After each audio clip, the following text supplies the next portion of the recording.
씁쓸한 탈락의 고배를 마셔야만 했던 2017년.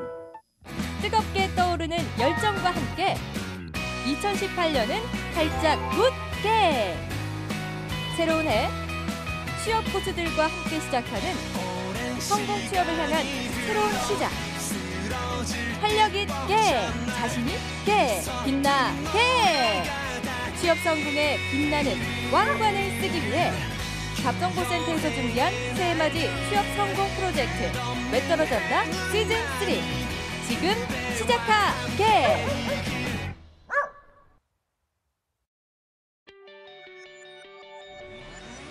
네, 안녕하세요. 성공 취업의 시작 답정보센터의 김승재입니다. 안녕하세요. 박송입니다. 자, 정말 이제 상반기 공채가 코앞으로 다가왔다고 해도 과언이 아닐 텐데요. 네. 한 취업 포털에서 이번 상반기에 어디 지원하겠느냐는 질문을 해봤더니만 취업 준비생들이 1위에 꼽은 기업이 있었습니다. 어딜까요? 어딘가요? 삼성일까요? 삼성일 것 같기도 한데요. 현대일까요? 아닙니다. 바로 CJ였습니다. 아, 그렇군요. 예. 쟁쟁한 기업을 다 꺾고 CJ가 1위를 한 거군요. 그렇습니다. 예. 설문조사가 이게 복수응답이었는데 CJ 지원을 꼽은 응답이 43.2%였고요. 그리고 1위와 2위의 차이가 컸어요. 2위가 네. 이제 그 삼성과 SK였는데 네. 25.7% 그리고 공동 2위였고 LG그룹이 3위로 25.2%를 차지했다고 합니다. 네, 예. CJ가 정말 압도적으로 1위를 했는데 아무래도 그렇죠. 삼성과 현대, LG는 이공계생분들 많이 지원하실 것 같고 CJ는 인문 상경계 학생들이 다 몰려서 그런 걸까요? 아무래도 저희가 예. 뭐 항상 그 공채 준비할 때마다 네. 그런 말씀 드리겠습니다만 경상, 인문, 사회과학 그리고 예체능 전공자들은 CJ 지원을 하겠다는 응답이 많았다고 하고요.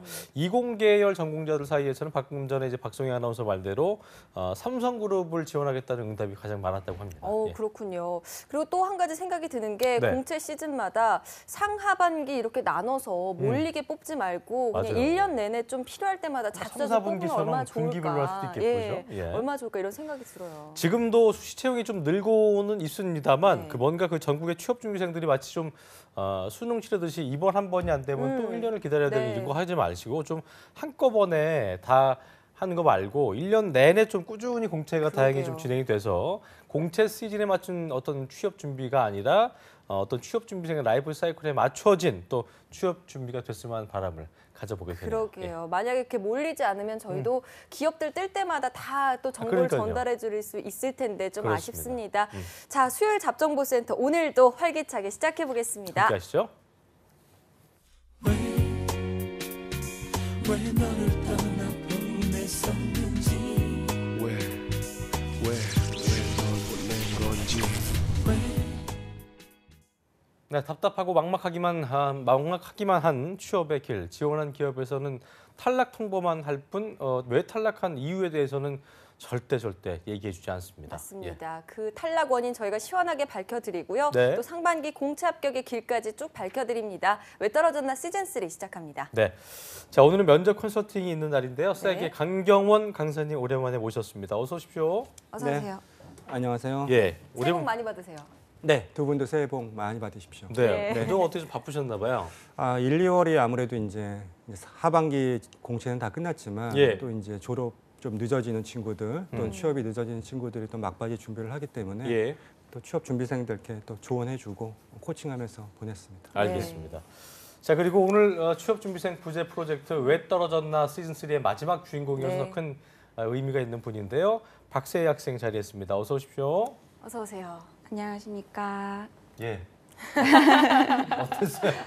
공손하시네요. 어제 하루 했는데 어땠어요? 원래 저기 면접 보던 대로 그렇게 네. 한번 인사를 해보세요. 어제 소감 한마디. 어제 어땠습니까? 예. 어제 굉장히 떨렸습니다. 막 손도 막 벌벌 떨고 굉장히 떨지 않은 모습 보여드리려고 노력을 많이 했는데 생각만큼 잘 못한 것 같아서 아쉬운 부분도 있지만 주변 사람들이 뭐 보신 분이 있대요?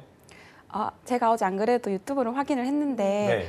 아직 업로드가 되지는 않았더라고요. 네. 그래서 보통 생방으로 보신 분은 없구나.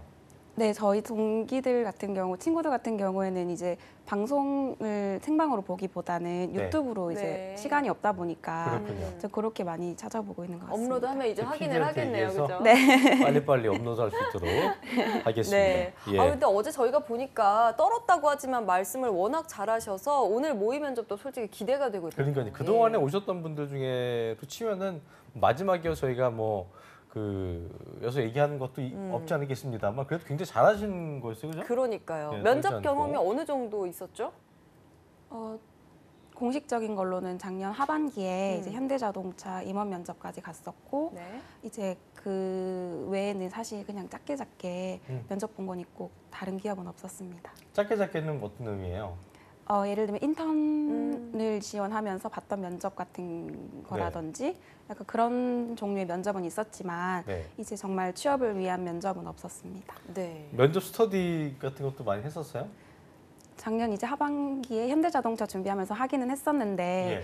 사실상 스터디하면서 준비했던 질문들은 안 나와서 네 조금 크게 얻은 게 없었군요. 네. 그렇군요. 그럼 면접을 여태까지 보면서 좀 어려웠던 부분 있을까요?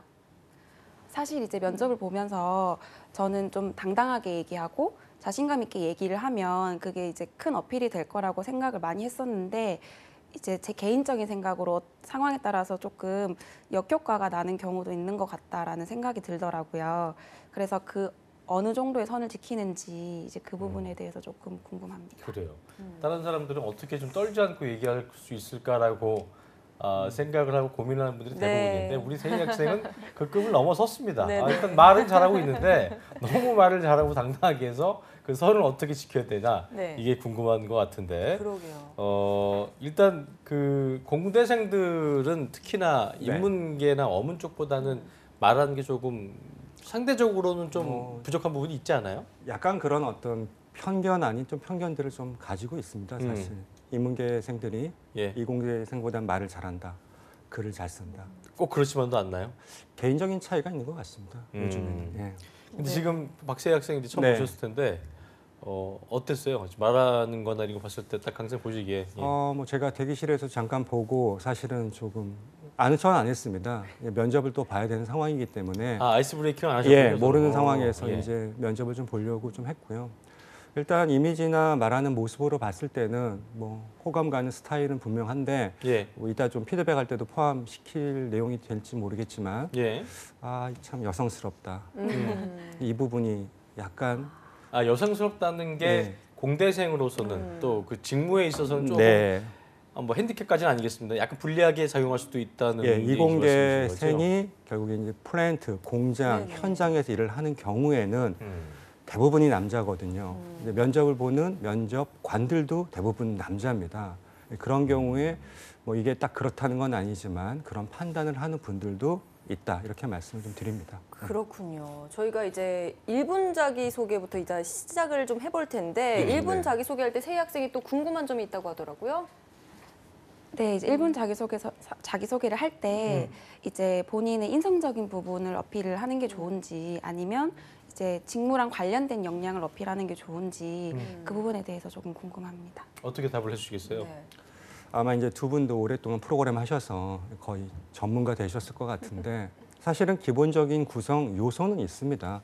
첫째라고 얘기하는 거는 지금 방금 말씀하셨던 직무 수행에 관련된 전문성, 지식, 스킬이 일단 첫 번째고 두 번째 거기에 이러한 지식과 스킬을 내가 보다 더 효율적으로, 효과적으로 활용할 수 있는 어떤 역량을 갖추고 있다, 인성을 갖추고 있다 이렇게 얘기하는 게 일단 기본 구성 요소인데 전체적으로 대부분이 다 이렇게 이제 뭐 자판기식으로 이렇게 준비를 해온단 말이죠. 그러니까 거기서도 또 사실은 본인이 뭔가 좀 진중한 고민이 좀 필요합니다.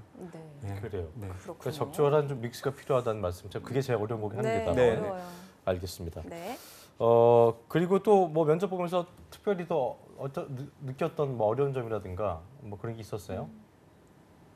이제 아무래도 네. 죄송해요. 말씀하세요. 먼저 말씀하세요. 예, 말씀하세요. 예. 저는 말했던 게 아까 쌤께서 그 여성적인 부분 말씀하셨잖아요. 그래서 혹시 네네. 면접장 갔을 때 그런 얘기를 듣진 않았는지 궁금해지거든요. 여성스럽다라는 얘기보다는 이제 저에게는 조금 다른 지원자랑은 다르게 예를 들면 뭐 다른 지원자한테는 장점을 묻다가 저에게는 좀 단점을 묻는다든지 그리고 협업 같은 얘기를 했을 때도 이제 조금 더 구체적으로 이제 꼬리 질문을 많이 하시더라고요. 그래서 아마 그 부분도 좀 확인을 요구하고자 하신 건 아닌가 이제 그냥 혼자 개인적으로 생각을 해봅니다. 그렇군요. 궁금했던 거 이제 말씀하시죠. 사실 이제 면접이라고 하는 게 내 얘기를 이제 진솔하게 하는 자리라서 이제 솔직하게 얘기를 해야 된다고 생각을 하는데 또 사실 그 선도 어느 정도까지 또 솔직하게 얘기를 해야 되고 사실 어느 정도까지 또 포장을 해야 되는지 그 부분이 참 어려운 것 같아요. 솔직함이라는 것도 어떻게 보면 그 솔직함이라는 게 본인한테 좀 단점이 될 수 있거나 그러니까 좀 네. 치명적인 것들은 얘기하지. 예를 들자면 뭐 예를 들어서 세밀함을 요하는 네네. 데인데 좀 자기가 좀 긍정적인 사람이긴 합니다만 대충 성격이 있다. 이런 거는 예를 들자면 뭐 치명적일 테니까 네네. 뭐 어떻게 좀 조언을 해주시겠어요? 진솔함이 가장 중요한 것 같습니다. 요즘에 기업에서도 많은 고민이 있는 게 많이 준비하고 면접에 오거든요. 물론 그 전에 과정들도 그렇지만 거기에선 결국에 답변의 내용은 제가 봤을 때는 다 비슷합니다. 근데 과연 이게 본인의 어떤 정말 경험과 마음에서 우러난 건지 뭔가 답변을 이렇게 좀 포장해서 미리 각본을 써서 온 건지 그것을 이제 판단하는 게 이제 면접관들의 역할인데 그런 부분에서 이제 박세희 씨도 좀 진솔하게 본인에게 어떤 얘기를 면접관에게 그냥 편하게 얘기한다. 그 선이라고 하는 걸 저는 개인적으로 생각 안 했으면 좋겠습니다. 조금 뭔가 본인이 하지 말아야 될 얘기를 뭐 한두 가지 할 수는 있겠죠. 그거 가지고 당락이 결정되지는 않기 때문에 전체적으로 선을 너무 의식하진 않았으면 좋겠습니다. 네. 결과적으로 저희가 딱 그 봤을 때 뭐 그 이유를 딱히 말하긴 뭐하지만 느낌이 팍 온다. 뭐 그런 것처럼 네. 약간 그 지금 강 쌤이 얘기했던 것처럼 내 속에 있는 것들을 진짜 집중해서 좀 자연스럽게 얘기하는 거 그런 어떤 나를 보이는 것 그게 가장 중요하지 않나 생각이 그렇죠. 들어요. 자기가 하고 싶은 일이 정말로 원해서 정한 사람과 여러 개 중에 하나인 사람은 사실 좀 다르긴 그게 다릅니다. 보인다는 거죠. 그게 면접관 입장에서 다 보인다고 말씀드릴 수는 없고요. 그걸 보려고 많이 노력을 하죠. 네. 그래 알겠습니다. 자 혼자서 이렇게 저렇게 뭐 추측만 해볼 네. 수밖에 없어서 세희 학생도 뭐 특히나 되게 답답했을 열심히 거예요. 하신 친구여갖고 예. 굉장히 답답한 마음이 지금도 저렇게 표정에 웃곤 있습니다만 있을 텐데요. 구체적으로 면접 때 그 우리 세희 학생이 어떤 질문들을 받았었는지 저희 일단 좀 확인을 해봐야 되기 때문에 네. 김학윤 캐스터 정리를 했다고 하거든요. 함께 보시고 계속해서 면접 관련 이야기 이어나가겠습니다. 함께 보시죠. 네, 현대자동차 더 H 캐스팅 최종 면접에서 세희 학생이 실제로 받았던 면접 질문들 제가 정리해봤습니다. 화면으로 함께 살펴보도록 하겠습니다. 최종 면접에 선택받은 이유가 무엇이라고 생각하는지 그리고 학교 생활 중 기억에 남는 것은 무엇인지라는 질문을 받았고요. 이어서 살펴보겠습니다. 현대차의 단점에 대해 말해보는 질문과 직무 수행 시 필요한 덕목은 무엇인지 그리고 공백기 질문도 받았고요. 그리고 마지막 할 말이 무엇인지로 마무리를 지었습니다. 막상 당시에는 떨리는 가운데 최선을 다해서 답했다고는 하지만 끝나고 나면은 이렇게 답할 걸 저렇게 답할 걸 참 생각이 많아지는 게 바로 면접인 것 같은데요. 어찌 보면 아주 단순한 질문들인데 이 합격할 수 있는 답변이 무엇일까 생각해 보면 지금 시청하고 있는 취준생분들도 머릿속이 굉장히 복잡해질 것 같습니다. 과연 이런 질문들에는 어떤 답이 현명한 건지 또 어떤 답은 하지 말아야 할지 스튜디오에서 자세하게 짚어보도록 하겠습니다. 네, 김하연 교수가 얘기한 대로 그 아주 단순한 질문인데 네. 합격 답변이 뭘까를 생각하면 머릿속이 정말 혼돈의 시대, 이 네. 혼란스러워진다고 해도 과언이 아닐 텐데요. 먼저 일단 이 자리에 뭐 어떻게 올라온 것 같나, 또 왜 선택받았다고 생각하냐 이런 질문들이 있을 텐데 이 질문에 대해서는 세희 씨는 뭐라고 답을 했어요? 저는 실제로 왜 너를 선택했는가에 대한 이유를 들었었습니다. 그래서 그 이유를 솔직하게 말씀을 드렸습니다. 근데 그 답변이 그 팀원들 중에서 그 누구보다 열정이 뛰어나 보였기 때문에 이제 너를 최종으로 추천했다라는 얘기를 들어서 그 답변을 이제 면접장에서도 그대로 했습니다. 그 뒤에 추가 질문이 있었겠네요. 어떤 식으로 열정을 보였느냐 뭐 이런 게 있었겠네요. 그 부분에 대해서는 추가 질문은 없었고 바로 넘어갔습니다. 그렇군요. 네. 알겠습니다. 자신이 들은 얘기를 예. 그냥 솔직하게 얘기를 한 건데요. 어떻게 보시나요? 네, 뭐 그렇게 얘기를 하는 건 당연히 좋은 표현이고요. 중요한 부분은 이제 주위 지인들의 평가를 사실 좀 확인하려고 합니다. 본인이 아무리 이제 자기가 이런 면이 좋다, 이런 면이 내가 강점이다 하고 얘기하는 것보다 실제 경험에서 어떤 또 활동에서 주위에 어떤 평가를 받았다, 어떤 얘기를 듣는다 이런 부분들로 이제 간접적으로 그 사람에 대한 어떤 역량, 인성에 대한 평가를 하기 때문에 조금 더 구체적으로 얘기를 했었으면 좋았지 않았을까 하는 부분은 좀 들어요. 네. 그리고 항상 저희가 고민 중에 하나가 될 수 있겠습니다만 아까 이제 그 세희 씨가 그 솔직하게 얘기한 거에 대한 어떤 수준 그 적정선을 얘기했었는데 단점이 아마 바로 그 예가 될 수 있을 것 같은 게 어쨌든 나한테는 좋지 않은 부분이기 때문에 그거를 어디까지 얘기해야 될까 단점에 대한 질문을 받았을 텐데 어떤 식으로 답했어요? 제가 지원 직무가 플랜트 기술 쪽이다 보니까 정말 솔직하게 노조에 대해서 언급을 하려다가 너무 예민한 부분을 건드리는 건 아닌가 해서 잘했어요. 예. 네, 다른 부분을 답변을 했습니다. 어떤 거 얘기했어요? 현대자동차가 20대층의 지지를 조금 못 받는 것 같다라는 얘기를 그 부분도 제가 이제 활동하면서 들었던 부분이라서 그 부분을 면접관님께 얘기를 했더니 이제 면접관님께서 그럼 어떻게 해결하는 게 좋겠느냐고 꼬리 질문을 하셨습니다. 아 회사에 대한 비판인 거군요. 그러니까 네. 회사에 대한 비판. 단점. 네. 예, 이렇게 답했다고 하는데 네. 그 어떻게 좀 보셨어요? 그러니까 일반적으로 이제 저희가 산업을 분류를 하면 B2B, 또 B2C 산업이 있을 텐데 현대자동차는 당연히 자동차를 우리 일반 국민들에게 팔아야 되잖아요. 그러니까 고객 관점에서 실질적으로 어떻게 보는지 이런 부분으로 포커스를 맞춘 건 잘 맞춘 것 같아요.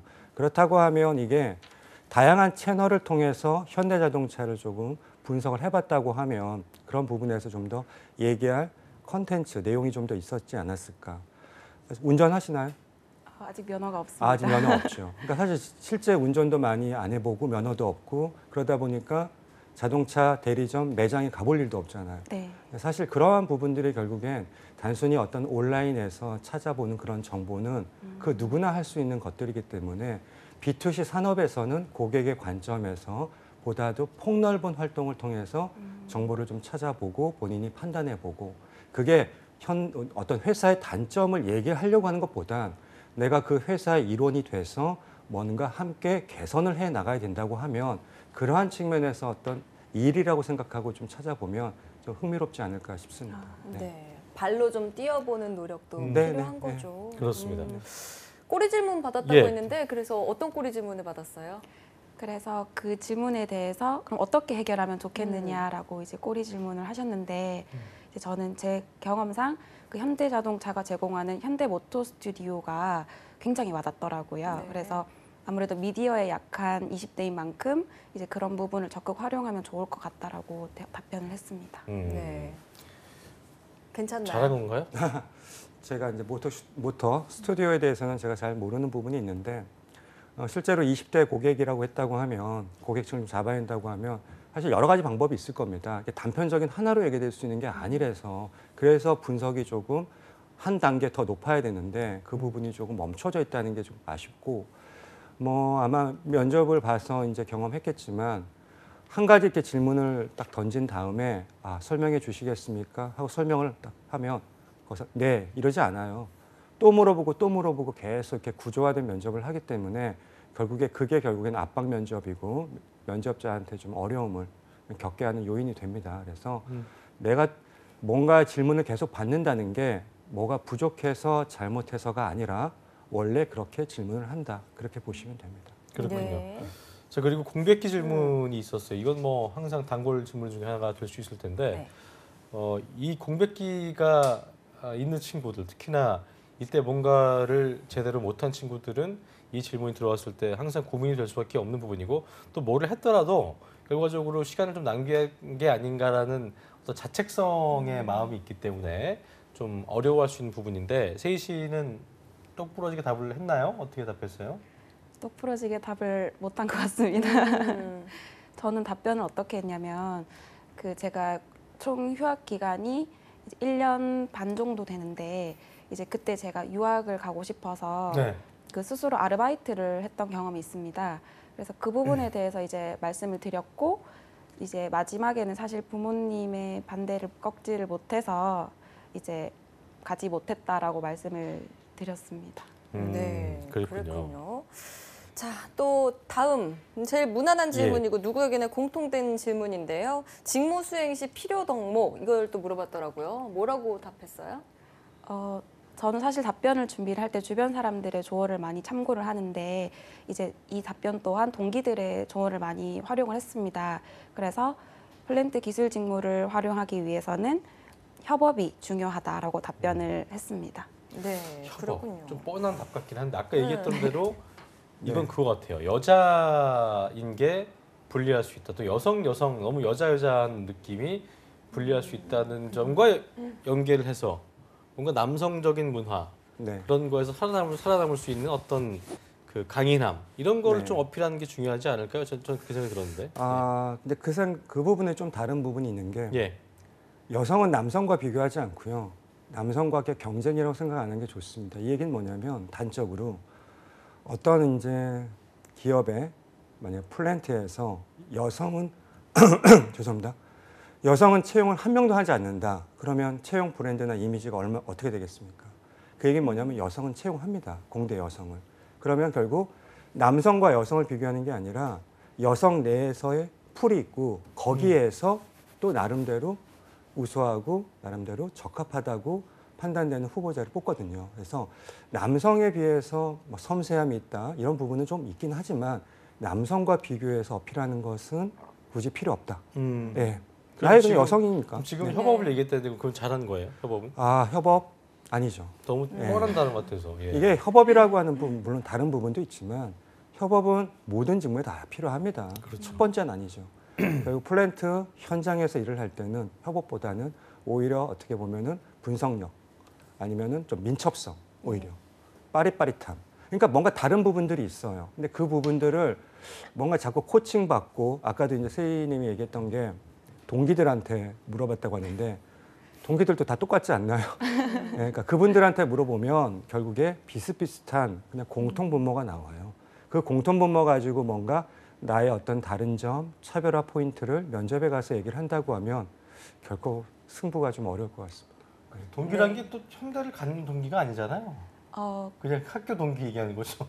현대자동차는 아니지만 이제 네. 기아자동차라든지 이제 모비스라든지 이제 어, 그룹사에 간 비슷한 친구가 계열의 있어서 플랜트에 간 간 친구들. 친구들. 그랬군요. 네, 알겠습니다. 예. 이렇게 지난 면접을 좀 돌아봤는데요. 면접관의 질문들은 심플했지만 그에 대한 답변은 쉽지만은 않았었던 그렇습니다. 것 같습니다. 자, 그러면 이제 본격적으로 모의 면접을 좀 시작하기 전에 1분 자기소개 시간이 돌아왔습니다. 네. 자, 세희 학생. 네. 준비되셨죠? 3번 카메라, 1번 카메라 보시면서 네.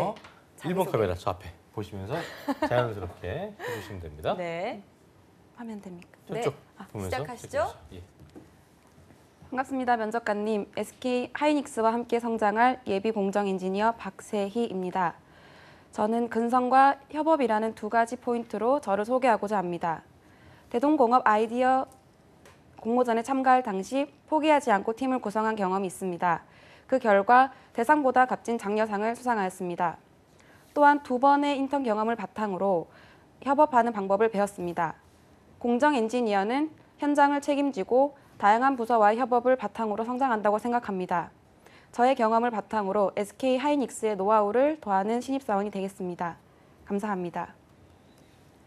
네. 네, 1분 하라고 그랬는데 30초 정도 했죠? 30초, 40초 네. 정도 했는데 저는 개인적으로 좀 아쉬운 게 저희랑 얘기할 때 되게 자연스럽게 잘 얘기해서 화술이 좋은 친구다라고 해서 기대했는데 갑자기 좀 AI 같이 좀 인공적인 느낌이 들어서 네네. 좀 그랬습니다. 그만큼 1분 자기소개서가 어렵던 거죠. 자기소개가 쉽지 않은 그렇죠. 것 같아요. 예, 자, 쌤 아마- 어떻게 좀 보셨는지. 아마 민혁 쌤 있었으면은 네. 다시 얘기하라고 했을 텐데 끊고 어떻게 들으셨어요? 다시 다시. 농담이고요. 몇 가지 얘기한다고 하면 일단 지금 아나운서님이 얘기했는데 일단 뭐 로봇 같은 말이 빨라요. 그러니까 준비된 표현을 외워온 거죠, 사실은. 그렇죠. 그렇게 되면 이제 요즘에는 이렇게 물어봅니다. 외워온 거 말고 준비해온 거 말고 다르게 얘기하세요. 물론 무엇을 준비해왔는지는 면접관이 모릅니다. 그렇지만 면접자 입장에서는 당황을 많이 하겠죠. 그렇죠. 난 이거 준비했는데 이거 얘기하지 말라고 하니까. 이제 그런 것들도 면접관들이 조금 많이 시도를 하거든요. 그래서 실제로 그냥 진솔하게 나한테 1분 주어졌는데 뭘 얘기할까 하는 부분들 가지고 그냥 당장 그때 얘기하듯이 얘기해도 될 것 같습니다. 왜 그렇게 해보라고 시키셔도 돼요. 한번 해볼래요? 그 얘기 말고 한번. 한번 해봅시다. 그러게요. 진짜, 그래도 먼저 네. 맞는 게 낫. 그러니까 본인을 빨리 한번 맞아야죠. 어필할 수 있는 거죠. 그래요. 정말. 다시 한번 1번 카메라 보시면서 편하게 그냥 편하게 들어보겠습니다. 예. 반갑습니다, 면접관님. SK 하이닉스와 함께 성장하고 싶은 예비 공정 엔지니어 박세희입니다. 저는 사람을 굉장히 좋아합니다. 그래서 수능 끝나고 난 이후부터 다양한 아르바이트를 하였습니다. 아르바이트를 하면서 시간에 대한 중요성과 일에 대한 책임감을 배웠습니다. 일에 대한 기본적인 마인드를 바탕으로 SK 하이닉스의 노하우를 더하는 신입사원이 되겠습니다. 감사합니다. 이거는 혹시 준비했던 자기소개 중에 이안 아닌가요? 네, 그래서 옆에다가 박성희 아나운서 보라고 이거 버전 2 아니야? 내가 버전 2 아니야 했는데 2안 아니에요? 어떻게 보셨어요? 그러니까 이 부분이 SK 하이닉스와 함께 성장하고 싶다 그랬죠. 네. 거기에 다른 회사 이름 갖다 붙이면 다 똑같은 거 아닌가? 네, 일단 그 맞습니다. 점을 먼저 말씀을 좀 드리고 맞네요, 맞아요. 두 번째는 저는 만약에 박세희 씨라고 하면 제가 7년 6개월 정도 사실은 공부를 한 거죠. 물론 휴학도 1년 반 정도 있고 뭐 외국 갈 생각도 했었는데 사실 저는 그렇습니다. 어떤 일을 해보지 않고는 경험하지 않고서는 그게 나한테 맞는지 적성에 맞는지 알 수 없다고 봐요. 그렇기 때문에 오히려 그러한 부분들을 가지고 저는 내가 어떤 일을 앞으로 하면서 살아야 될까를 고민을 많이 했습니다. 제가 경험한 것 3가지가 있고 이 중에서 결국 저는 공정에 대한 부분들, 기술에 대한 부분들 연구하면서 개발하면서 연구 개발은 아닙니다. 연구하고 스터디하면서 저는 제가 어떤 보람을 느끼고 싶고 SK 하이닉스를 1위의 반도체 회사로 만들고 싶습니다. 이런 부분들이 좋지 않을까 싶어요. 근데 자꾸 뭔가 이렇게 숨기고자 하는 부분들이 좀 있는 것 같아요. 네. 예비 공정인 거기부터 뭔가 좀 외워지네. 네. 반갑습니다. 반갑습니다. 준비된 예비 공정인 여기부터 뭔가 좀 그런 것 같아요. 네. 그런 것들 좀 더 네. 스스로 본인을 얘기할 수 있는 그냥 그 연습 많이 해보면 좋을 것 같아요. 그러게요. 그래요. 네, 알겠습니다. 자, 그럼 본격적으로 이제 모의 면접 좀 진행해 보겠습니다. 네. 자, 강경원 쌤 이제 면접관으로 변신해 주시죠. 한 3, 4분 정도 네. 드리겠습니다. 시작해 주시죠. 네. 우리 반갑습니다. 반갑습니다. 네. 박세희 님이 전공이 뭐죠? 생물산업기계공학과입니다. 아, 네. 일단 제가 그 전공에 대해서 잘 모르겠는데 네. 어떤 학문을 공부하는 거예요? 무엇을 배우는 학문이죠? 이제 쉽게 말씀을 드리자면 농기계학과라고 보시면 될 것 같습니다. 그래서 1학년 때부터 3학년 때까지는 기계공학과에 관련된 기본적인 소양을 배우고 4대 역학을 배웁니다. 그리고 4학년 때는 트랙터 공학이라든지 이 재배학과 같이 약간 농업과 연계된 학문을 이수하는 학과입니다. 뭐 꼭 그런 건 아니지만 그렇다고 하면 뭐 생물 산업이나 농업 분야로 이렇게 진출을 해야 되는데 반도체 쪽에 왜 관심을 갖게 됐습니까? 아무래도 반도체 회사를 선택하는 데 있어서 미래 성장 가능성에 대해서 고려를 하지 않을 수가 없었습니다. 그래서 이제 직무를 많이 찾아보고 회사를 찾아보던 결과 아무래도 우리나라는 반도체를 기반으로 성장하고 있기 때문에 이제 거기에 저의 이제 노하우를 조금 더 하고 싶다, 성장하고 싶다라는 생각을 했었습니다. 미래 성장 가능성이라고 말씀을 하셨는데 반도체 산업에 앞으로의 뭐 D램, 뭐 낸드 플래시, SSD 이런 것들이 있는데 어떻게 전망하십니까? 지금 제가 조사한 결과로 말씀을 드리자면 지금 반도체 회사들의 공정 기술 난이도가 굉장히 높아지고 있다라고 이제 합니다. 그래서 아무래도 공정의 개발이 조금 지금과는 다르게 늦어질 거고 이제 그러다 보면 D램의 가격이 상승할 거다. 이제 그렇게 전망을 하고 있는 걸 신문에서 본 적이 있습니다. 아, 근데 신문 기사를 그냥 한번 본 거? 신문 네. 그럼 추가적으로 자기 소개서에도 써 있는데 이제 뭐 반도체 스터디를 조금 만들기도 하고 네. 스터디 그룹을 그다음에 이제 꾸준히 반도체 기사를 구독하며 이제 장비와 구동 원리에 대해서 학습하고 있다고 했는데 네. 최근에 반도체 관련된 기사 지금 얘기한 거 말고 네. 어떤 것을 조금 봤습니까? SK 하이닉스가 이제 지금 보통 낸드 플래시를 위주로 양산을 하고 있는데요. 아무래도 업계에서 1위를 차지하지 못하고 있기 때문에 이제 그 1위로 모색을 반등하고자 EUV라는 새로운 장비를 도입을 예정하고 있다라는 것을 이제 최근 기사로 접한 적이 있습니다. 네. 뭐 한 가지 질문 더 해도 될까요? 시간이 네. 네. 그 본인이 그 호주에서 인턴할 때 그 뭐 동선 배치라든지 매장 조사 현황을 좀 실시간으로 공유하는 걸 조금 제안했다고 하는데 네. 이게 안 되어 있었다는 건가요? 사실 그때 호주에서 진행했던 프로젝트가 이제 그 처음 진행했던 프로젝트였습니다.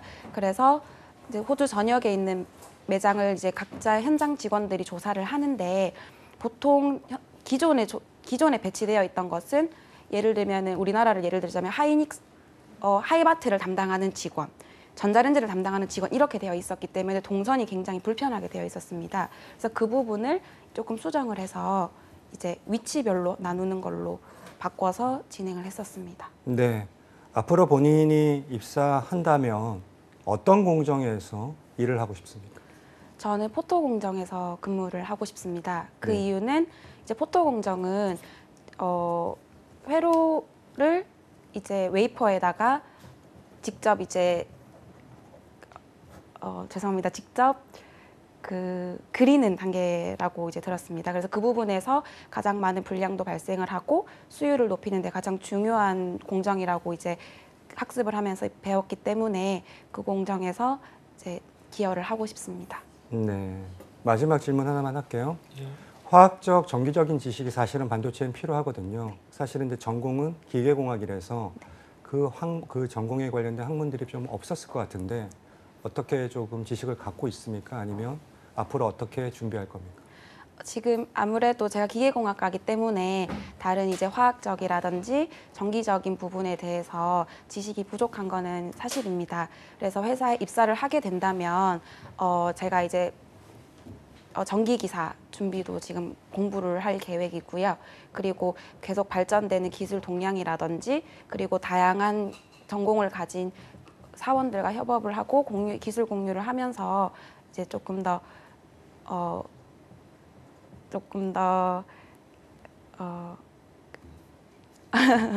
열심히 열심히 준비하겠다. 하도록 하겠습니다. 네, 수고했습니다. 예. 네. 감사합니다.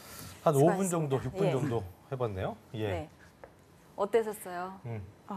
굉장히 많이 떨리고 사실 이제 어제 생각을 많이 하고 준비를 많이 했는데도 이제 막상 자리에 오니까 대답하기가 힘든 것 같습니다. 집에 가서 또 이불킥 하지 마시고요. 굉장히 좀 스스로에 대해서 그 기대치가 좀 높은 친구들은 항상 네. 하고 나면 저렇게 아쉬운 표정을 짓게 되고 많은 친구들이 준비한 게 많다 보니까 한 것만큼 못한 거에 대한 자책을 하게 되는데 저는 개인적으로 굉장히 좀 아까 1분 자기소개보다는 훨씬 더 네. 유리하게 답을 하지 않았나 생각이 드는데 어떻게 보셨는지 좀 평을 좀 해주시죠. 예. 일단 그 수준을 이제 일반적으로 평가한다면 중에서 이제 상으로 이제 올라가야 되는, 물론 또 그 상만 다 중단계. 채용되지는 않습니다. 뭐 중도 다 채용은 되는데 뭐 말하는 거 본인이 떨렸다고 하지만 뭐 제가 봤을 때는 그렇게 느끼지 못했고요. 예. 일단 전공에 관계된 부분은 이제 당연히 얘기할 거고, 뭐 좀 시간이 짧아서 더 많은 질문들, 특히 현대자동차에서 면접 봤을 때 질문들 거의 대부분 또 나올 거예요. 공백기 얘기 당연히 나올 거고, 단점 얘기도 할 거고, 왜 삼성이 아니고 왜 SK 하이닉스냐 이 얘기도 나올 거고, 수많은 질문들이 있는데 워낙 짧은 시간에 한 두세 개의 질문만 받고서 사실은 평가를 하거든요. 그런 부분을 봤을 때 예를 들어 지식과 이제 어떤 그 전기적 화학적 지식을 본인이 전기기사 취득해가지고 공부한다는 건 너무 오버하는 거. 예, 그렇게까지는 할 필요 없습니다. 예, 그렇게 할 필요 없고, 이제 중요한 부분은 이제 포토 공정을 하고 싶다. 좀 더 시간이 있었으면 더 꼬치꼬치 캐물었을 텐데 그렇게 좀 타겟을 정하는 건 좋습니다. 왜냐하면 이 공정이 8대 공정이 다 사실 조직이 소속이 다 달라요. 근데 아무 공정이나 이런 모드도 그렇죠. 취업 준비생들이 있습니다. 그래서 세희 씨가 좀 잘 본 것 같고, 그 미래 성장 가능성에 대해서 전망을 물어봤을 때 신문 기사를 가지고 얘기했는데 실제로 반도체 관련된 특정 사이트, 그런 어떤 조사 기관들이 있습니다. 그런 부분들도 좀 이제는 조금씩 좀 봐야 되지 않을까 좀 싶습니다. 더 신뢰할 만한. 네네. 예. 그렇군요. 보니까 아까 그 포통존 얘기할 때 네. 전문 용어나 업계 용어에 대한 그 익숙함도 좀 부족하지 않나요? 웨이퍼를 하다가 그린다는 표현을 썼는데 이제 그런 어떤 그 업계에서 쓰는 용어에 대한 것도 조금 익숙하게 하는 게 중요하지 않겠어요? 근데 반도체 어떤 팹이라고 합니다. 이제 팹에서, 그 공장을 팹이라고 하는데 팹에서 일해본 적은 없기 때문에 그렇게 전문적인 용어를 쓸 필요는 없지만 사실 다른 전공을 했던 예를 들어 전자공학부 같은 경우에는 실제로 반도체 디스플레이를 그 트랙으로 배우거든요. 그 친구들은 이제 사실은 실험도 해보고 그런 연구 과제를 많이 하기 때문에 익숙하죠. 용어 자체가. 그렇죠. 그래서 상대적인 비교는 분명히 될 수 될 있는 수밖에 요소가 없는. 있습니다. 그리고 또 팹에서 하면 되게 힘들다면서요, 그게. 그래서 네. 홍기찬 쌤도 항상 얘기하는 게 팹 들어가면 뭐 한 10시간 동안 못 나오고 하니까 되게 네. 힘들어서 네. 그 어떤 여자분들은 그 체력적인 부분 되게 중요하다는 거 했는데 그런 부분도 좀 어필을 하는 게 체력은 네, 중요하겠죠. 팹뿐만 아니라 공장에서 사실은 체력적인 부분을 많이 요구합니다. 네. 그래서 제가 초반에도 여성스럽냐 이런 그렇죠. 부분들이 그게 단점은 아닌데 그것을 조금 우려하는 시선이 있을 수 있다 하는 부분이고요. 그렇다고 바꾸기 힘듭니다. 힘들고. 근데 갑자기 막 선보슴 같이 그럴 필요는 없는 거죠, 그렇죠? 네네. 예. 그럴 필요는 없습니다. 네. 네. 자, 시간이 많지 않아서 우리 네. 또 잘 대답해 주셨는데 세희 학생이 하면서 좀 뭐 궁금했던 궁금했다거나 점. 그리고 좀 추가적으로 물어볼까요? 네. 네, 제가 지금 현재 그 반도체 지식에 대한 게 좀 부족하다 보니까 저희 학교 그 교수님들께 청강 신청을 해서 허락을 받은 상태입니다. 근데 그렇게 이제 제가 청강했는 거를 자소서라든지 면접 시에 어필을 하게 되면 괜찮을 것 같은데요? 조금 더 나을까요? 어떨까요? 반도체에 대한 부분을 전공을 하지 않았기 때문에 그리고 학교에서 배우는 지식은 지극히 한계가 있기 때문에 공부를 하고 있다는 건 좋은데 뭐 교수님, 청강 이런 구체적인 것보다 나는 이 두 가지, 세 가지로 현재 좀 반도체 공부를 하고 있습니다. 이렇게 정리를 하면 좋을 것 같아요. 우리가 왜 경영도 같은 것도 MBA가 좀 더 네네. 실전 경영인 것처럼 그렇죠. 그 네. 반도체 같은 경우도 학교에서 배우는 건 한계가 있으니까 네. 외부에서 배우는 어떤 그런 전문 교육이라든가 그런 걸 수료하는 건 어떤가요? 괜찮나요? 그게 꼭 좋다고 볼 수는 없습니다. 그래요? 왜냐하면 그런 부분들이 그런 거 보고 사실은 기업에서 뽑지 않습니다. 네. 기업에서는 결국에 잠재력을 보고 뽑는 거기 때문에 실제로 세희 씨가 뭔가 나는 처음부터 배우겠다는 자세 이게 있어 보여. 그럼 뽑는 거예요. 근데 너무 또 거기서 막 아는 척 이러면 또 예, 그러니까 오히려 네. 역효과를 네, 낼 수 네. 있다. 그러니까 너무 아는 척하는 것보단 그래요. 그냥 저는 현재 이 정도 준비했고 이 정도 공부를 현재 하고 있습니다. 이 정도. 근데 그걸 너무나 뭔가 많이 했다, 열심히 했다, 많이 알고 있다 이런 식으로 얘기하는 건 아나운서님 얘기처럼 필요 없습니다. 그래요. 업계에 네. 대한 궁금함, 약간 에디슨 같은 거 있잖아요. 네. 모르는 건 많은데 되게 알고 싶어하는 느낌을 갖는 거, 그게 되게 좀 중요하지 않나 생각이 드는데 좀 그런 것도 중요하겠죠. 그러니까 몰라도 굉장히 알고 싶어하는 느낌 갖는 게 중요하잖아요, 그렇죠? 네, 그래서 중요한 게 학습 능력. 학습 능력. 능 모르는 걸 찾아서 끝까지 파고드는 그런 그렇죠. 집요함. 열정, 집요함. 네. 알겠습니다. 자, 세희 학생 오늘 면접 좀 진행해봤는데 어땠어요? 소감이 어땠어요? 실제 면접장 같이 굉장히 떨렸습니다. 그래서 앞으로도 이제 면접 준비를 많이 해야 되는데 스스로에 대해서 반성을 많이 해야 될 것 같습니다. 저희가 얼마나 건방질까 좀 기대를 해봤거든요. 세희 학생이 너무 자신감 넘쳐서 떨어진 것 같다고 해서 생각보다는 공손하셨습니다. 예. 의식을 한 것 같아요. 네, 알겠습니다. 알겠습니다. 자, 이렇게 면접 컨설팅 마쳤습니다. 오늘 수고해주신 강경원 쌤 그리고 박세희 학생 고맙습니다. 두 분 고맙습니다. 감사합니다. 감사합니다. 잠시 후에 2부가 이어집니다. 어디 가지 마시고요. 채널 고정.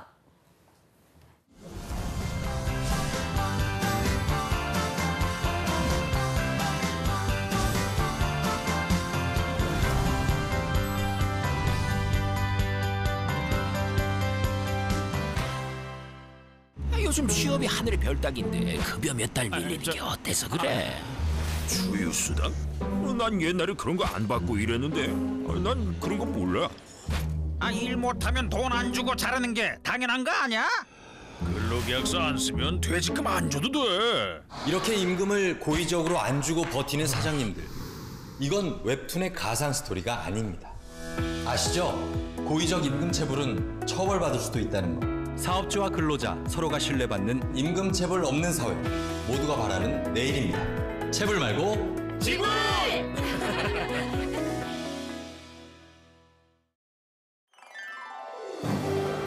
한국 직업 방송을 보면 취업이 보입니다.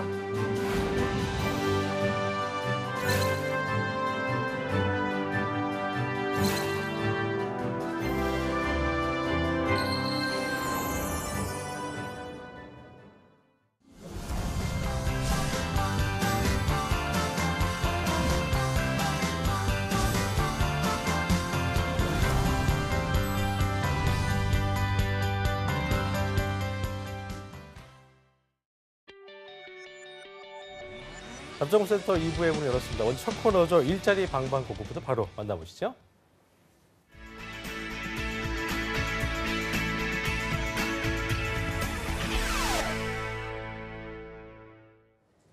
매일매일 전국 각지의 생생한 채용 소식을 알려드립니다. 일자리 방방곡곡, 오늘은 수원으로 먼저 떠나보도록 하겠습니다. 윤명희 주무관님 연결돼 있습니다. 안녕하세요.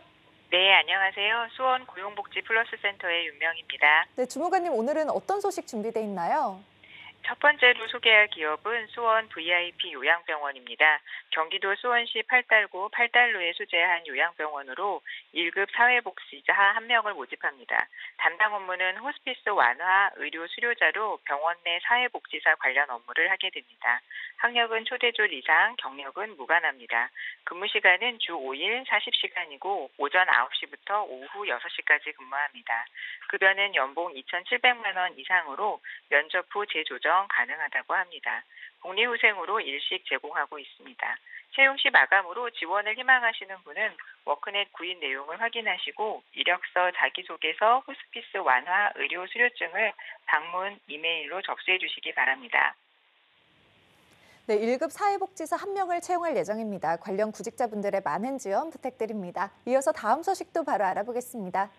예, 두 번째 소식은 다양한 프로그램 소식 준비했습니다. 특강 프로그램으로 2월 27일 화요일 행복한 대화 이끌기, 2월 28일 수요일 취업 목표 정하기를 주제로 오후 4시부터 6시까지 특강이 진행될 예정입니다.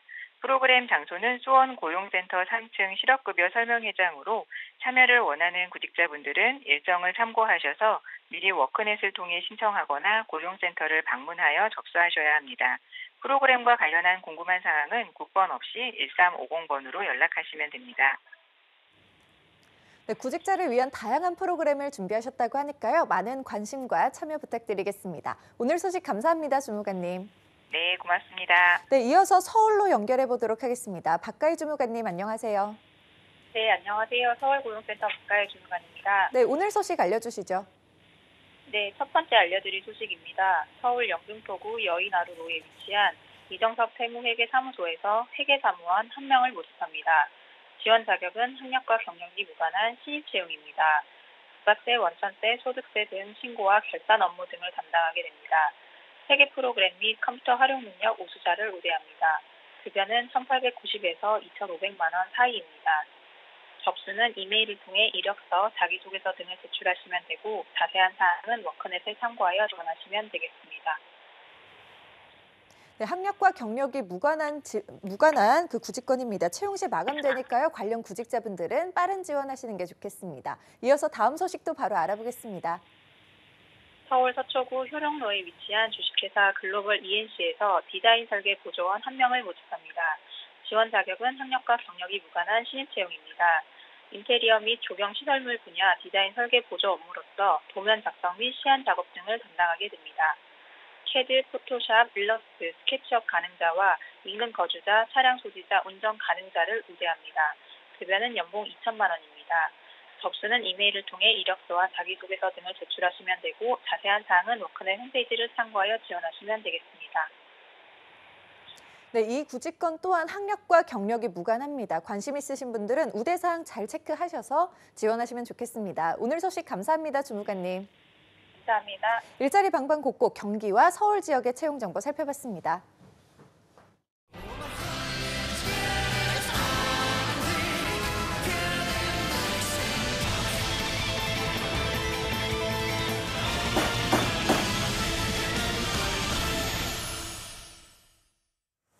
이번 시간은 답정보센터에서만 있는 코너죠. 취업준비생들의 인권을 지키는 방법을 알려드리는 취업준비생 인권위원회 시간입니다. 네, 맞습니다. 몰라서 넘어가고 취업시장의 약자라서 알면서도 참아야 했던 그런 일들을 우리 취준생들 많이 겪었을 텐데요. 그렇습니다. 이 코너 통해서 많은 분들이 자기 권리를 당당하게 지킬 수 있었으면 좋겠습니다. 그렇습니다. 취업준비생 인권위원회 송진원 쌤 그리고 조소연 아나운서 두 분과 함께하겠습니다. 어서 오십시오. 네, 어서 오세요. 안녕하세요. 네, 송 쌤 오랜만이네요. 네, 잘 보내셨습니까? 잘 지내셨어요? 네, 잘 지냈습니다. 설은 어떻게 보내셨습니까? 네, 설은 즐겁게 보냈습니다. 네, 뭐 크게 두 분이 말씀하시면 왜 이렇게 만담하는 거죠? 한마디씩. 바쁘 좀 길게 얘기해 주시면 안 돼요? 네. 주거니 받거니. 잘 지내셨죠? 네, 잘 좀 지냈습니다. 보니까 학원 이름이 바뀌었다고 하더라고요. 네, 맞아요. 예. 대외용 이유도 있고 네. 그다음에 실제 이유도 있고 어떤 거 듣고 싶으신가요? 둘 듣고 다 얘기해 주시면 안 네, 될까요? 알겠습니다.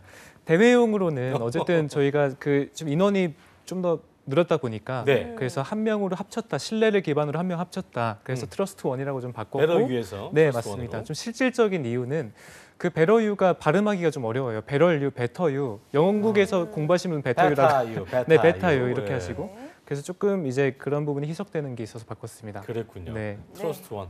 트러스트 믿음 원. 하나로 네. 저희가 앞으로 기대를 해보겠습니다. 승승장구하시길 바라겠습니다. 그렇습니다. 네, 또 조서연 아나운서 모셨습니다. 어서 오세요. 네, 안녕하세요. 조서연입니다. 네, 별일 없으시죠? 예, 별일이 있길 바라는 그런 아닙니다. 아니시죠? 절대 예, 아닙니다. 잘 지내고 있습니다. 예, 애드립을 네. 듣고 싶어서 물었습니다. 네. 자, 오랜만에 돌아오신 송 쌤이 갖고 온 주제가 궁금해지는데 어떤 것인지 좀 들어볼까요? 네, 예. 저희가 처음에는 좀 웃음으로 시작하긴 했지만 되게 무거운 주제를 좀 갖고 왔습니다. 아, 그래요? 예. 네, 왜냐하면 최근에 한 취업준비생이 청와대 청원 네. 게시판에 이제 그 토익 주관사가 응시자들 대상으로 갑질하고 있다. 응시자들 대부분은 취업준비생이겠죠. 네. 이런 이슈가 지금 35,000명이 넘어가고 있는 시점입니다. 그래요? 그래서 이 사항에 대해서 다뤄보고자 합니다. 아니, 예. 시험원에 갑질할 게 또 뭐가 있는지. 좀. 그러니까요. 정말 그러게요. 취준생들 입장에서 어학 성적 필수라고 할 수 있잖아요. 예. 본격적으로 이야기가 어떤 내용인지 좀 궁금해지는데요. 네. 조서연 아나운서가 안건 소개해드립니다. 예. 네, 대다수의 기업과 또 공공기관에서 지원자들의 어학 능력 검증 수단으로 사용하고 있는 토익은 대한민국에서 취업을 준비하는 취준생이라면 거의 예외 없이 응시를 하고 있는데요. 예. 우리 취준생 여러분들은 기업에서 선호하는 높은 점수대에 도달하기 위해서 최소 2번에서 3번 정도의 토익을 기본적으로 도전을 합니다. 그런데 이 주관사의 시험 운영 방식에 대해서 한 취준생이 청와대 홈페이지에 글을 올렸습니다. 예. 지난 1월 28일에 글이 올라왔는데요. 청원자 A씨는 갑질 규정으로 취준생을 두 번 울리는 토익 주관사를 공정거래위원회에서 조사해달라라는 내용의 청원글을 올렸습니다. 예. 이 글이 올라오기 무섭게 추천수가 2만 건을 돌파를 하더니 지금은 3만 5천 건을 넘어서 이 토익 갑질에 대한 여론이 형성되고 있는데요. 그렇군요. 취준생들 입장에서는 상당히 억울한 마음이 있었기 때문에 이 한 달도 되지 않은 상태에서 3만 5천 건 이상의 추천을 돌파하지 않았을까라는 생각이 들었습니다. 네. 그래서 오늘은 취준생들이 갑질이라는 표현까지 쓰면서 국민청원을 올린 토익 주관사의 운영 방식 그리고 취준생들이 여기에 관해서 요구할 수 있는 권리는 어떤 것인지 취준생 인권위에서 자세히 짚어보자는 안건을 올려보도록 하겠습니다. 네. 치시죠. 오늘 좋습니다. 뭔가 지금 어떤 취업 중생의 분노를 예. 담아서. 그러니까요. 저도 한때는 이 시험에 응시를 했던 사람으로서 아, 그렇죠. 여러 가지로 좀 개선이 됐으면 하면 맞아요. 좋겠다는 생각을 했거든요. 그래서 오늘 이 기회에 좀 더 잘 짚어봤으면 좋겠습니다. 그렇습니다. 네, 알겠습니다. 송 쌤이 바로 청원글 자세한 내용 좀 바로 짚어주시죠. 네, 일단은 그 핵심을 좀 말씀드리면 두 가지로 네. 나눌 수 있겠습니다. 첫 번째 먼저 말씀드리겠습니다. 일단 성적 발표 일정입니다. 예. 조금 더 먼저 말씀드리면 모든 시험이 사회 통령상 보통 한번 치룬 다음에 불합격이냐 아니면은 내가 원하는 점수 얻었는지 그런 걸 확인한 다음에 다음 시험을 보게 되는 거잖아요. 그렇죠? 네. 그런데 근데 이게 어쨌든 그게 아니었나 보죠? 그렇죠. 그래서 지금 이제 일정이 교묘해요, 되게. 네네. 그래서 잘 보면은 성적 발표가 시험 치고 16일 이후에 납니다. 예. 근데 그 다음 회차는 그 전에 마감이 되는 거예요. 예. 네. 그러니까 내 점수를 확인하지 못하고 다시 한번 이제 취업 준비생도 불안하니까 아, 두 번 정도는 또 세트로 한번 보게끔 해야 되는 되는구나. 거죠. 되게 이게 지금 좀 어쨌든 이슈- 알려주지 네. 않고 네. 불안한 마음에 네. 또 시험을 보기 위해서 그러니까 그렇죠. 접수를 맞습니다. 접수하게 하는. 그러니까 두 번 정도는 좀 보도록 하는 게 지금 유도를 하게끔 된 거죠. 그러니까요. 근데 네. 오래 걸리는 이유가 있는 건지 아니면 일부러 그런 건지 그러니까 이게 지금 보면은 예? 고의적으로 좀 했다고 보여요, 저는. 왜냐하면 지금 이게 수기로 채점하는 게 아니라 OMR로 채점을 하고 있거든요. 예. 금방 근데 할 텐데. OMR을 모아가지고 기계 돌리면은 저는 하루 만에 할 수 있을 것 같은데 이거를 꼭 15일 동안 해야 되는지 그러니까 16일 정도 해야 되는지가 좀 궁금한 것이고 그다음에 만약에 그렇게 걸린다고 한다면 그러면은 그 다음 시험도 15일 이후로 미뤄야겠죠. 16일 이후로. 접수를요? 그렇죠. 네, 그렇죠. 예. 그래야지 공정한 게 되는 거죠, 사실은. 맞아요. 이게 뭐 싸지도 않고 그죠? 맞아요. 기계 채점인데 15일 이상 걸린다는 거 그리고 접수는 그 전에 마감된다는 거 이건 정말 의심을 해볼 만합니다. 의심을 해볼 만한 예, 부분인 것 맞습니다. 같습니다. 예. 또 청원글에서 두 가지 갑질 의혹을 제기했다고 하는데요. 예. 두 번째 내용 어떤 건지 좀 알아보죠. 예. 네, 두 번째는 일단은 터무니없이 비싸다, 응시료가 비싸다 비싸요. 이런 예. 부분에 대해서 지금 국민청원이 있는 부분입니다. 지금 그 토익 정기 접수료 부분은 44,500원이고 예. 특별 접수가 또 있어요. 특별 예. 접수는 비용이 10%를 올려받아서 48,900원 정도 됩니다. 이건 임박해서 하는 거예요? 네, 근데 지금 대부분 특별 접수료를 좀 내고 할 수 있도록 그러니까 이제 이쪽에서 정기 접수를 한 달 전에 마감을 하게끔 해놨어요. 그러니까 정기 접수를 이제 한 달 전에 마감을 하게 되면은 그만큼 빨리 마감이 되니까 특별 접수로 계속 몰리는 거죠. 예. 그래서 유도를 좀 특별 접수하게끔 좀 하는 사항이 있습니다. 이게 옛날에 해외에 들어오신 분들도 네. 다 스펙이 되는데 토익이 기본적인 없어서. 거 있어야 맞아요. 되는데 네. 시험은 못 봐가지고 그런 그렇죠. 부분도 있었는데 맞습니다. 결과적으로 그런 게 굉장히 좀 불리한 것 같다는 게 드는데 네네. 어쨌든 좀 그 굳이 한 달 전에 아까 이게 접수 마감할 필요가 없지 않나 싶은 생각이 들어요. 뭐 실제로. 그렇죠. 지금 토익 응시자가 저희 우리나라에 연 200만 명이 된다고 합니다. 엄청나군요. 4만 원만 잡아도 지금 얼마예요? 800억 정도가 되는 거예요. 토익 응시료로 800억을 벌고 있는 상황이죠. 그러니까 지금 이제 소위 독점인 거죠. 독점인 네. 상황에 따라서 취업 준비생들은 그냥 따라할 수밖에 없는 상황인 거예요. 그렇죠. 그래서 시적인 그게 계획이- 지금 문제가 좀 필요한 것 같습니다. 그러니까 이 청원글이 대단히 이슈가 되면서 정부와 주관사에서도 반응이 있었다고 하더라고요. 네. 예. 그래서 지금 공정거래위원회에서 예비조사를 들어갔는데 이 예. 부분은 또 문제가 있는 것 같은 게 네. 예비조사 들어간다고 하니까 이쪽에서는 지금 수정을 좀 했어요. 네. 그래서 다음 회차 마감 전에 성적 발표하겠다. 2분기부터 하겠다고 했는데 근데 지금 취업준비생들 입장에서는 이거는 우리가 발견한 건데 추가적으로 더 있을 것 같은데 더 조사해줘야 되지 않냐. 근데 지금 이거 하나 개선안을 냈다고 하니까 그냥 중단을 해버린 거예요. 또 예. 그러니까 추가적으로 볼 게 많은 것 없으니까. 같은데. 네. 그럼 뭐 구체적으로 어떻게 개선이 되기로 한 거예요? 그래서 개선은 일단 2분기부터 이번에 2분기부터 성적 발표 일정을 그다음 횟수 접수가- 마감되기 전에 내겠다. 네. 그래서 소위 두 번을 한 번에 보게끔 하는 그런 것들은 지양을 하겠다라고 했어요. 그래서 그 부분은 좀 도움이 될 것 같고 또 응시료 부분은 조정을 따로 안 했는데 아까 말씀드렸다시피 정기 접수 기간을 조금 늘려서 정기 접수가 많이 가능하게끔 해서 네. 어쨌든 특별 접수를 조금 줄이는 방식으로 좀 채택을 좀 했던 바가 있습니다. 그렇군요.